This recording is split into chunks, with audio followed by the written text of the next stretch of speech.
Hello, this is another episode of the Swedish-Polish Chamber of Commerce podcast. It's called Hej Member. And today we have a special guest that came yesterday from Warsaw. This is Wiktor Doktór from Pro Progressio. Hi Jacek, thank you very much. Thank you viewers, thank you listeners, and thank you for inviting me to your show. Thank you for accepting the invitation. We are very glad that you are here today. You have a special role today because you are going to be also a moderator of our today's seminar. Could you tell us a little bit about how you prepared for that and what is going to happen today? To be honest, I enjoy very much international events where the business society are actually meeting together, discussing the modern business subjects, discussing about the business challenges, trying to find out the solutions for some issues which are appearing in a business world every day. So every time when I am invited to events where especially something what we call in Poland business services is being discussed, I do accept this kind of invitations and I come and I do enjoy running them. How to get prepared? Of course, I need to know a lot about the speakers, about the subjects, about the topics, about the venue, about everything what is happening. And I was looking very much forward to come here to Sweden, to Stockholm. Actually, this is the first time ever I am in Stockholm, and I had an opportunity to visit the city by night. It was nice today, inside of the buildings, inside of the business stories. So there will be a lot of talks. Together with people, yeah. So we are very happy that you decided to come and to collaborate with us. We have been working together for almost a year right now. We met last year. More or less. It is nearly the first year of cooperation. Yes. And we had an opportunity and a great pleasure to participate in your event in Trójmiasto in Gdańsk in Oliva Center. So this was a very good and very big event for different companies from your network. So I think it will be interesting also for our viewers to learn more about you, what you do, and about your business activities. So could you maybe tell us about yourself? Yeah, absolutely. I will try to wrap up it somehow, because this is already nearly 15 years of history. So probably we would spend a day or even longer to discuss all of the things. But thank you for this question. And yes, the Pro Progressio is a private initiative. I run it together with my brother. We have decided to create this this initiative, this business initiative already 15, 16 years ago. And the idea was to create an ecosystem where business can share the best business ideas, also to promote each other, to build networking between companies, to recommend good business partners, and so on and so on. The whole story began with creating business media. So we have created a web platform, which today name is Focus on Business, and as the name says, every day we are focusing on business. So we are sharing business stories, not only from Poland, but also from the world. We are presenting the profiles of good companies, the profiles of good managers, leaders.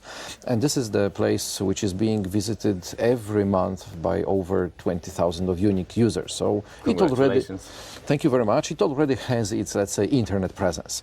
Besides that, we have created a club, a business club. The name is Pro Progressio Club, where we have a pleasure to cooperate with over 100 companies from all over Poland, but also the members of us are the international companies. So they do run their businesses in many other countries. And this is the ecosystem, how we name it, which cooperates very closely with each other. So we are updating members of what's going on in the market. We are inviting them to our events. We are using their experts on our events, and so on and so on. But besides that, we are also the organizer of business events, which you have mentioned one of them, which is Follow the Leaders. This is our annual international event, which altogether last year we had over 600 participants in different parts. It was quite significant, I would say. But it has already a story. We organized these events for over a decade, so it wasn't just the first or second edition. It is already continued story for years. And the last thing which we do in all of the activities of Pro Progressio is that we are the one-stop shop for Poland. So if any company especially from the business services, so from the companies who run their shared service centers, for example, or run the BPO activities, would like to set up an operation center in Poland. We are happy to support such organization to choose the good location, good partners, and help that company just to do this whole process much, much faster than without such help. Yeah, you clearly have a big brand right now, and it's very recognizable, especially among the companies that are in business services. And this is one thing I would like to talk to you about, what this sector really is in Poland. Yeah. I think it's good to start with the basics, because sometimes when we say a big name, business services, people don't understand what it might be. And actually, all types of services which are being run either inside of a company or used in the outsourcing process are named business services. Sometimes we name them modern business services. This is including accounting, payroll, IT support, consultancy, legal, HR. So there is a plenty of services which you can include under this one brand. The history of business services in Poland started in the year 1995. So this is already 31 years behind us, starting from the moment where we are recording this podcast, where we already have a very mature industry along all the country. So everything started in one city, then it moved to another and another and another. And within those 30 years, now we are experiencing a situation that there are over 1,000 of operation centers all around Poland. Some of the companies have not one, but 2 or even more operation centers, as we name it. The others are just the fresh newcomers, so they just started, they opened the new businesses in the country. And now, it doesn't mean that those are only big corporations like Volvo, Nordea. Yes, they are. They do have very nice centers around Poland. The same Scania, is building now, currently, the new operation center in Gdańsk. Yeah? There is IKEA who has their own center. And some of those centers are employing thousands of employees. But majority of the centers are employing up to 100 or maybe 200 employees, and some even less. I know personally some centers which have between 20 to 50 employees, and they are providing excellent service to their mother companies, to any country they are coming from. So, from the numbers perspective, this is over 1,000 of operation centers, not located only in big cities, but also in the others. The majority of the centers are located in, as we call it in Poland, in Tier 1, Tier 2 and Tier 3 locations. So starting from big cities like Warsaw, Krakow and Wrocław, going through the locations like Tri-City, Poznań, Łódź and Katowice, and then even lower to the much smaller destinations like Bydgoszcz, Lublin, or some others. Yeah, so the industry is very well recognized all around Poland, and the pandemic has created something even much wider, because the work in the hybrid model is very, very popular within this industry. So I know that there are companies who have, during the pandemics, employed people in the locations where they don't even run their operation centers. So the job is being done fully remotely, and it created a number of really, really great jobs.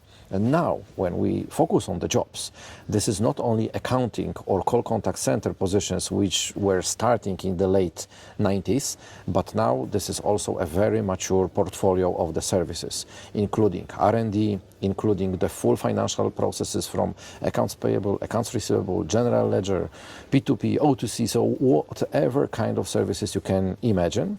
And even there are already existing HR operation centers and legal operation centers which are supporting those areas of their companies. So as you can hear, this is quite big industry. Okay, thank you very much for broadening this perspective for me. I myself come from the IT sector, so I was fully aware of what's happening in that area, and there were quite many big organizations, big companies from all around the world, actually, that came to Poland, and we collaborated with them. But you showed us the evolution of the whole sector, and that is very learning. I didn't even know that there are so many, that there's such a big variety of the services that are now being delivered. I would even tell you more. You mentioned that you are coming from the IT industry. Take a look on the IT industry. It's no longer only software development. It is also present in AI. It is also present in automation of processes. It is also present in a part of the R&D solutions, and so on, and cybersecurity area. So even in that area, which has an umbrella name IT services, you already have a dozen of different types of services which can be done by various companies. And by the way, they are also included in the business services. Yeah, yeah. IT, it's a big basket. You can put a lot of things there. So you told us about the history of that sector, but I'm curious about the condition of that sector right now. What we observe, as you said, during the pandemic, and at the end of the pandemic, there was a peak of demand for that kind of services. And I think that many people from Poland actually also started working directly internationally for companies from the West and from all over the world, actually. But then we heard of a little slowdown of the market. So where are we right now? I would say that we are now in a very stable times. So yes, for nearly 30 years, this industry was growing year by year. And you could read in many news that the scale of the industry every year was bigger and bigger. And this is normal when you are entering the market, which is good for business, where you can find a good talent pool when it's still on the getting to be more and more mature. So then it is growing. But Poland is now, from the perspective of those services, mature market already. So we do have a lot of companies who already are present in Poland. We have a huge employment which is done within this industry, and now within probably this is already a period of 2-3 years, this industry is very stable. So it is not growing as it was growing rapidly in the past times, but it is not also reducing its, let's say, capacity or the presence on the market in a massive scale. Of course, we can read in the media or listen in the media that we can hear that some of the companies are reducing their employment. But the reason which stands behind that is usually because of the automation of the processes, not because of any other things which we made up from the moment. And I would say that there are, of course, some limitations on every market, how big you can still grow. But from the other hand, this industry is creating a lot of opportunities actually to keep it going, maybe not in such a big dynamics as it was before, but still going up and up.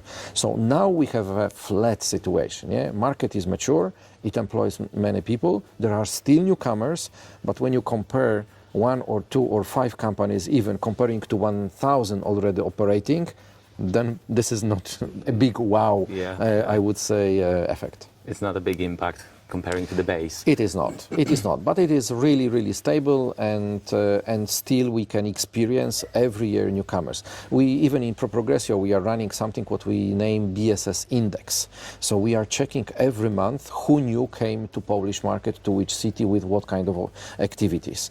And last year, the year 2025, brought to Poland over 40 new players. Oh, really? Where within those 40 new players, there were 7 shared service centers, and all the others were either BPO companies, so business process outsourcing companies, or IT companies.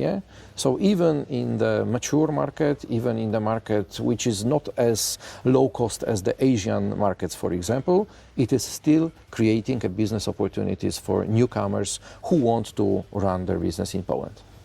I wanted to actually ask you about that index, because I remember from September when we were at your event, you presented that.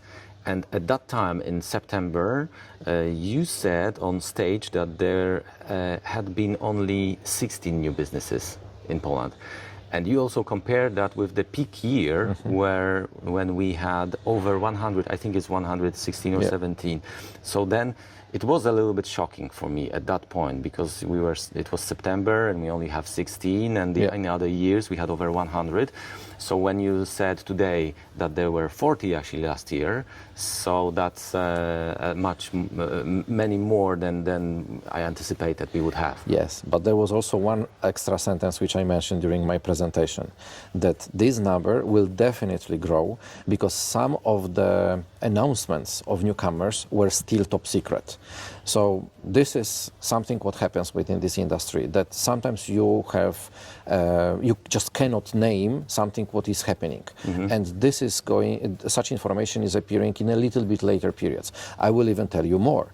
This data which I'm sharing now is collected by the end of 2025. But I am more than sure that we will still collect information like till March 2026, when we will have confirmed the newcomers from steel checked in 2025. This is a normal practice, but I wouldn't expect that now this number will be changed to really very, very fast and very, very much. Rather, it will be close to 50, than higher. But for the moment, it's over 40. But that sounds really good, actually, because I remember when you said that there should be more, and at that time I was thinking that, okay, maybe 20, you know, if now it's 16, maybe 20, but when it's 40, it sounds good. And if we get close to 50, that's actually, as you said, pretty stable. One question, because I think it was you said that the industry started in 1995, but I think that the biggest opportunity for that development of the industry started when we joined the European Union in 2004. I would even say 2 years later. Or the big boom started probably, in 2006. Yes, companies needed some time to prepare, but overnight, Poland appeared on a business map for the Western companies and countries. Poland is a country with young staff, well educated, speaking English, and it was cost efficient. Let's put it this way. But I think that now we are in a little bit different situation. Our staff is not that young and numerous right now because there are not as many people as back then. The rates are higher. The competition is more fierce. So what does it mean for the industry? I would say that everything is changing. Yeah, and yes, Poland is no longer a cheap country. But if I remember well, we never positioned Poland as a cheap country. We were rather positioning Poland as on acceptable costs. That was much better description of the whole situation. The world is changing, and the profile of the companies is also changing. I can see more technical business coming to Poland. I can see more R&D activities which are being now growing within even the existing operation centers. Volvo, which you have mentioned, started with their operation centers focused on purely internal business services, but now they are running in Krakow an R&D center for the whole Volvo group. Yeah, so there are great examples of companies who have decided to move either a part or bigger than a part of their R&D activities. So R&D, centers of excellence, those are the types of the services which, first of all, require much bigger experience. People who are being paid much more than on the regular basic, let's say positions. And there is another trend which I wouldn't ignore, and this is not only for Poland. From more or less 2-3 years, we can observe that the world of services is preferring the nearshoring model rather than offshoring model. So if you are in US, you can take a look how the LATAM region, the Caribbean region, is growing when it comes to support the services to America or to Canada. When we take a look on Europe, the Western Europe, the Scandinavian countries, they are more preferably using either Poland or Czechia or Romania or the Baltic republics, so in these close relations. And when we take a look on Asia, they are also cooperating between each other. Of course, if somebody is focusing on the cost, purely on the costs, or this is one of the key conditions to create a business partnership, we will never win with Asia, and we will even say more, never win with Africa. Africa is growing really, really well when it comes to the business services. But those preferences of nearshoring are very, very visible. And that's why German companies are working with the Eastern or Central European countries. That's why UK companies are doing the same. And that's why the Scandinavian companies are following this direction as well. Yeah, Yeah, I remember a report by Deloitte when they presented that number one location for outsourcing in the world, that was India, and number two, Poland. And back then, I don't know what were the conditions. Probably the price was a strong factor. But as we developed in Poland as companies delivering the services, also I think that the demand and the customers developed as well, as you said. So yeah, we positioned ourselves as, let's say, cost efficient. We didn't use the word cheap. But to be honest, when I talked to people from Sweden about entering the Polish market and buying the services from Poland, the factor of money was important, not for all of them, but some of them said, yeah, it's just cheaper, but. Now it's hard to say that it would be much cheaper for the Swedish firms to enter the Polish market.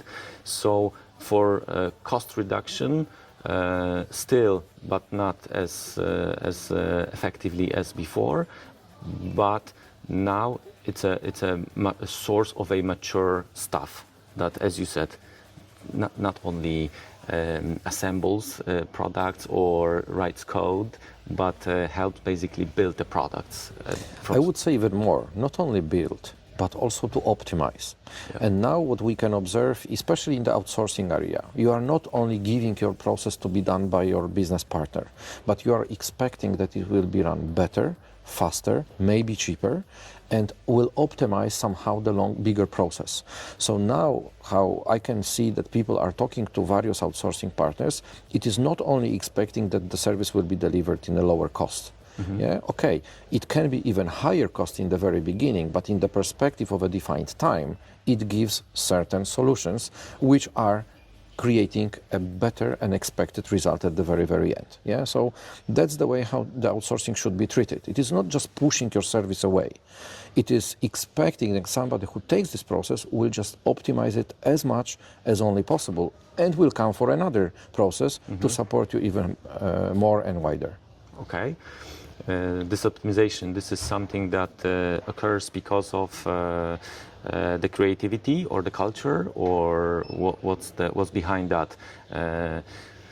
When you look at the societies like Sweden, it is a slower life here, right? People maybe they are not that hungry as they were decades ago, maybe. Are we still hungry in Poland to run faster? Our Polish nature is to be hungry, to be honest. I am active on a business market since the late 90s, to be honest, and I have never experienced a situation that something has slowed down. It is just all the time, keep on running, keep on going. And yes, you can find lazy companies who are just doing what they need to do and that's it. But majority of companies just want to be better and better and better, provide services in a bigger quality, with a better effect and much faster, and to go for more.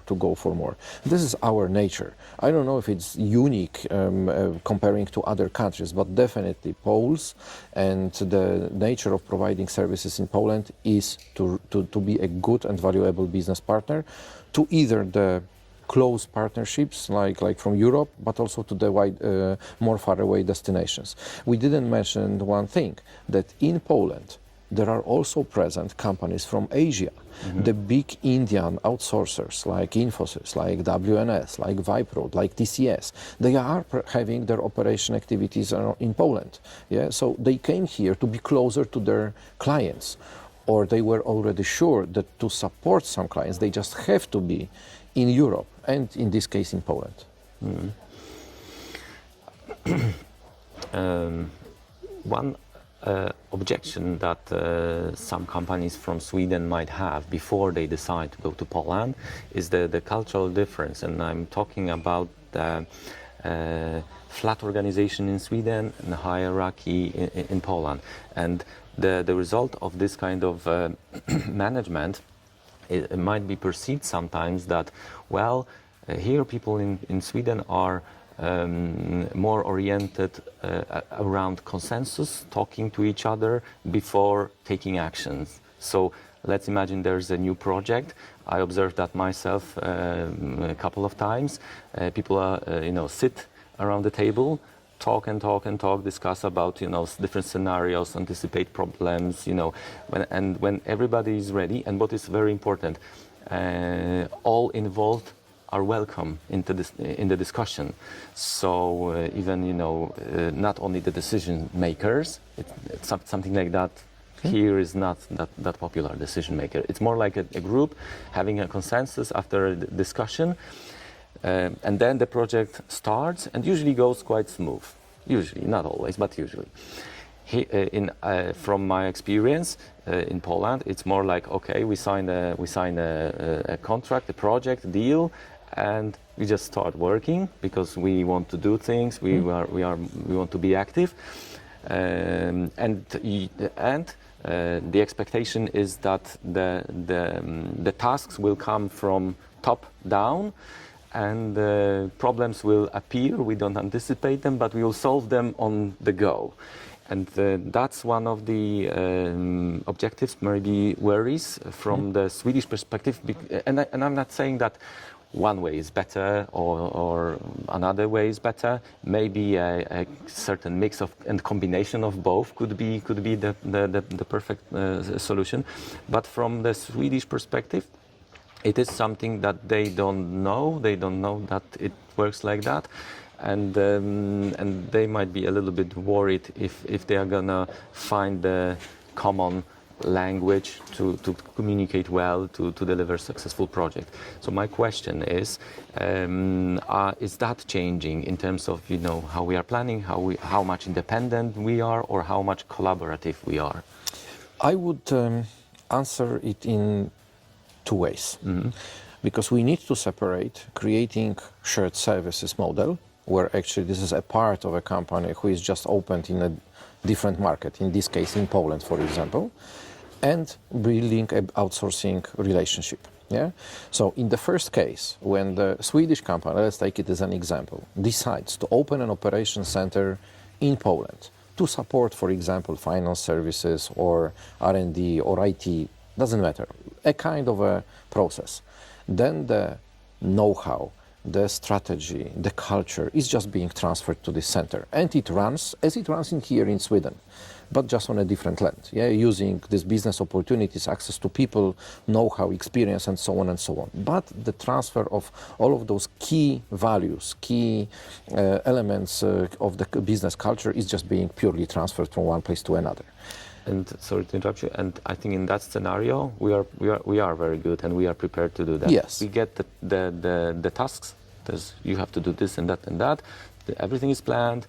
You don't need to worry about that. Just do it. And I think it is a natural thing to do. I am not surprised. Creating a shared service model or GBS, so Global Business Services model, which is also internal one, it's much easier than creating an outsourcing relationship with a partner. Whenever you create a new relation with an outsourcing partner, both sides need to educate each other. So it is good in the very, very first moment to say what are the expectations, what is the nature of the work, how the process is going to look like, what are the goals to be achieved, if they have any time frame to be applied to that, and so on and so on. And by having such a discussion before you even sign the contract of finding an outsourcing partner, you already know, first of all, what you expect, secondly, what your partner is expecting. And in that process, you are selecting the best suited to your needs outsourcing partner. Once it is starting, then it's good to have a good project leader on the side of the outsourcing partner who knows the company really, really well. And is like, I name it like an internal ambassador. Yeah. So this person is very close connected to your business, and if any model is being pushed too much or it's not in a line as it was expected in the very, very beginning, this person is taking care, okay, we need to do it in a little bit different way. We need to take more time on that. We need to invite more people to this project, and so on and so on. Definitely, we can expect some delays in transferring this know-how, this model, this approach. But the more is being discussed before the contract is being signed with outsourcer, the better. And to be honest, I don't think it's unique for Poland. This is probably to any other location when you are looking for business partners in the outsourcing model. Yeah, I mean, there are always differences between countries. It's a matter of which kind of differences we can identify and how we can address them. And as you said, the sector is more and more mature. So there are organizations and people that are aware of that and can actually deliver the right service, so that it's matches the expectations and it works and it has been working for so many years. So it is possible. It happens, and on a great scale actually.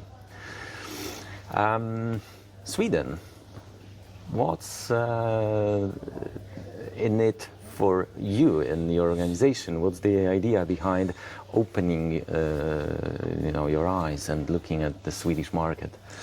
Well, on a daily basis in Pro Progressio, we are analyzing the whole world, what's going on and what are the needs of certain markets. And within our analysis is that Sweden, as a part of the whole Nordic region, so it is even wider, not only Sweden, it is the whole Nordic region, is now in the time where the probability of building the business relations and of transferring some business to Poland is in a higher index. This what we have observed, what we were observing in the past, for example, in UK or in US, which are the main investors in Poland. The majority of the projects are being run for the investors from those countries. This is already present, but the dynamics is much slower, where I strongly believe that from Nordics now we are in a good times of actually building those business bridges. I am not expecting it is going to happen from one day to another, but this is a perfect moment to learn from each other, to show that there are some similarities from the business culture perspective, that there is a short distance between those two countries or two regions. Let's take it on a wider scope on the two regions. There is a lot of Polish good people working for the Swedish businesses in Sweden. So the value of how Polish people work, how the services are being delivered is already well known. People are familiar with that. And I strongly believe that such visits like I have today in Stockholm, in Sweden, by your invitation from the Swedish-Polish Chamber of Commerce, this is something what we should work more and more, to create those business bridges, to show those opportunities, to learn from each other, to know better each other, and to show that we can really do something together. It's not like taking the jobs from Sweden, it's building a partnerships with Sweden, and the other way around as well. I believe that there are huge opportunities for Polish companies to come here and do business in Sweden. Situation is dynamic right now, I would say. As you said, it's a very good timing. There are plenty of reasons for closer collaboration between Sweden and Poland. Geopolitical, the economy, also, for example, in Germany, France, and UK, and right now there is also a certain trend in the world that we think less globally, more locally. It changes. We need to take care of the Baltic Sea in terms of security and safety. Poland has bought 3 submarines from Sweden. It's a very strong signal to both markets, actually, that we are collaborating closer and closer. There have been already all the biggest companies from Sweden in Poland. Ericsson, 120 years in Poland, but also IKEA, Nordea, Volvo, and so on. But now I think it's also the time for the medium, smaller companies in bigger volume to start doing business in Poland. We are having thicker wallets in Poland right now, more money, and because of the inflation that was bigger in Poland and a little bit smaller in Sweden, and also Swedish crown is not that strong as it used to be. Polish zloty is getting stronger and stronger. Suddenly, the Swedish services and products are no longer too expensive. They are actually, they are affordable. So it's sometimes surprising for the Swedish firms when we talk to them that they say that they would go to the Polish market, but they are a little bit afraid that they would be too expensive. And at that time, when I heard this kind of discussion, there was standing an entrepreneur from Poland and said, that's not the case right now. That's not the situation. This is the time to come to Poland and start serving the services and product. Swedish services and products have always been perceived as high quality, That's true. related with security, safety, expensive, but that has changed. So, Swedish market is just 10 million people. Polish market is 37 million people. If you cover the whole Swedish market, yeah, okay. But if you cover the Polish market, you can actually triple the results. So now it's the time. Now is the time. I believe the same. Yeah, now this is really, really a good timing. We are both in European Union. There are very strong relations between two countries, short distance. Yeah, it just takes 1.5 hours to come from Warsaw to Stockholm. So it's really, really straightforward. So yeah, I do strongly believe this is a good moment, good time, but not only focused on small costs. It is rather to focus on the perspectives for both countries, what market can give us, what opportunities, what knowledge is already present on both of the markets, how this collaboration looks really, really good all together. So that's why I am here. I keep my fingers crossed, and I strongly believe we can do something together in a much bigger scale and in a much faster way. I hope so too. Even yesterday when we talked, you said that it was surprising for you how easy it is to get from your home basically to the hotel door. You took the plane, you landed on Arlanda, then a bus stopped in front of your hotel. That's true. To be honest, from leaving my home, literally leaving my home and entering the hotel, it took me 4.5 hours. That's even surprising for me. I wouldn't know that it could be so quick. And the cost of the flight, the cheapest flight in Europe is between Stockholm and Gdańsk. And sometimes it is more expensive to get to the airport than to fly between countries. So there's no excuse in here. There's no excuse. And we have ferry connections that are operating. And even last week or 2 weeks ago, the new ferry in Poland was started operating between Poland and Sweden actually. And probably there will be more because the Swedish ports are more and more interested to become those gates to Poland. They also know that, okay, things are going to happen, so we need to be ready as well. Yeah. Any first impressions from coming to Sweden? Cold, but what can we expect during winter? Poland is cold the same this year. Actually, this happens so.